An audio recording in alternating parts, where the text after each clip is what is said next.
नमस्कार मंडळी, मी किशोरीज किचनमध्ये तुम्हा सर्वांचं अगदी मनपूर्वक स्वागत आहे। सध्या आपण उपवासाचे उन्हाळी पदार्थ बघत आहोत, तर त्यातलाच आजचा हा एक नवीन प्रकारचा पदार्थ मी आज तयार केलेला आहे।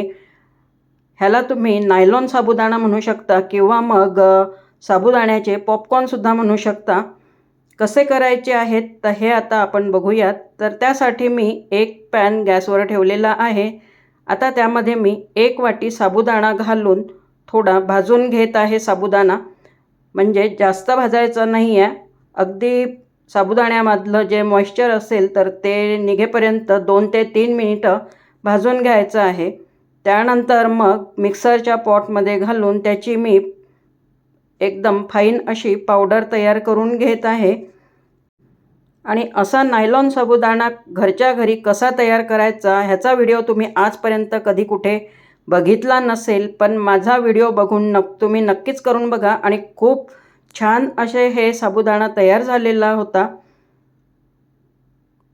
साबुदाण्याची मी छान बारीक पावडर तयार करून घेतलेली आहे।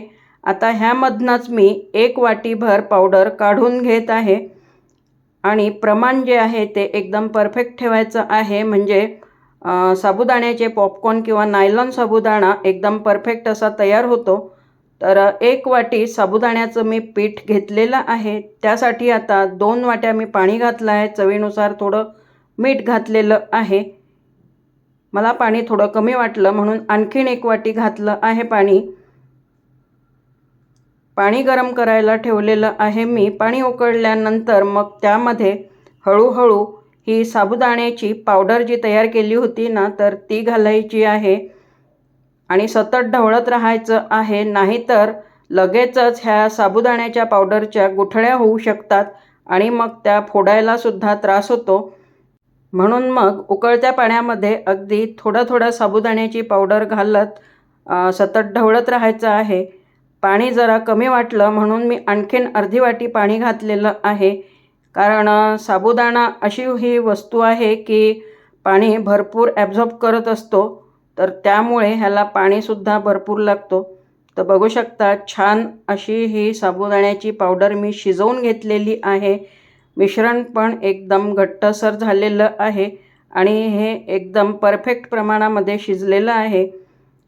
आता मला साबुदाण्याचे पॉपकॉर्न किंवा नायलॉन साबुदाणा तयार करून घ्यायचा आहे, तर त्यासाठी मी इथे एक पायपिंग बॅग घेतलेली आहे आणि त्यामध्ये आता ही पेस्ट घालून घ्यायची आहे। जर अशी तुमच्याकडे पायपिंग बॅग नसेल तर साधी दुधाची जी पिशवी असते ना, तर ती सुद्धा घेतली तरीही चालेल, किंवा मिठाचे पॅकेट असतात तर ते घेतले तरीही चालेल। तर ही तयार करून घेतलेली पेस्ट मी ह्यामध्ये घातलेली आहे आणि मिश्रण जे आहे ते थोडं कोमट झालेलं आहे, खूप गरम नाही आहे। त्यानंतर मग इथे मी शेवटचं एक टोक कापून घेत आहे, म्हणजे मला एकदम योग्य पद्धतीने हे साबुदाण्याचे पॉपकॉर्न किंवा नायलॉन साबुदाणा तयार करून घेता येईल। तर अगदी छोटंसं मी कापून घेतलेलं आहे, बघू शकता। आणि परड्यावर मी एक पॉलिथिन अंथरलेला होता, म्हणजेच प्लॅस्टिकचा कागद अंथरला होता आणि त्यावर आता हे साबुदाण्याचे पॉपकॉर्न तयार करून घेत आहे अशा पद्धतीने। आणि हे तळून घेतल्यानंतर ना छान फुलतात, एकदम खुसखुशीत लागतात।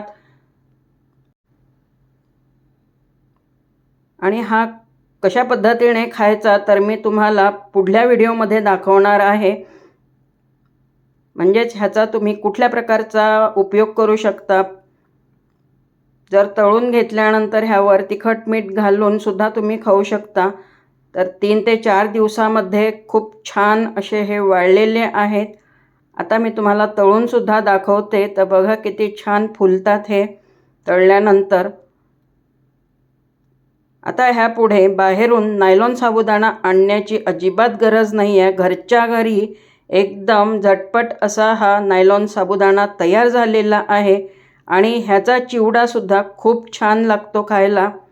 तर तुम्हीसुद्धा नक्की करून बघा. आणि आजची ही नायलॉन साबुदाण्याची रेसिपी तुम्हाला कशी वाटली आहे मला कमेंटमध्ये नक्की सांगा. आवडली असेल तर लाईक, शेअर, सबस्क्राईब करायला विसरू नका.